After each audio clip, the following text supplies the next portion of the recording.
যুক্তরাজ্যের লন্ডন ক্লিনিকে ১৭ দিন নানা পরীক্ষা নিরীক্ষার পর বিএনপির চেয়ারপারসন বেগম খালেদা জিয়াকে ছাড়পত্র দিয়েছে হাসপাতাল কর্তৃপক্ষ। তাই তারেক রহমান নিজে গাড়ি চালিয়ে মাকে বাসায় নিয়ে যান। ২৪শে জানুয়ারি লন্ডনের স্থানীয় সময় রাত ৯:৩০টায় মাকে নিজের বাসায় নিয়ে পৌঁছান তারেক রহমান। ছেলের বাসা থেকেই পরবর্তী স্বাস্থ্যসেবা নেবেন বেগম খালেদা জিয়া। এর আগে লন্ডনের চিকিৎসকরা জানান, বিএনপির চেয়ারপারসন হার্টের সমস্যা সমাধান হয়েছে। এখন মূল সমস্যা কিডনিতে।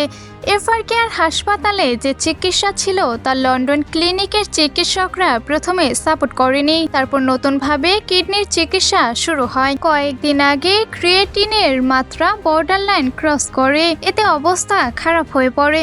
এরপর আরও নতুন কিছু চিকিৎসার ফলে এখন অনেকটাই ভালো হয়েছে। গত ৭ জানুয়ারি খালেদা জিয়া কাতারের আমিরের পাঠানো বিশেষ এয়ার অ্যাম্বুলেন্সে যুক্তরাজ্য পৌঁছানোর পর লন্ডন ক্লিনিকে ভর্তি হন। এই হাসপাতালটির লিভার বিশেষজ্ঞ সার্জন প্যাট্রিক কেনেডির নেতৃত্বাধীন মেডিকেল বোর্ডের অধীনে তার চিকিৎসা চলছে।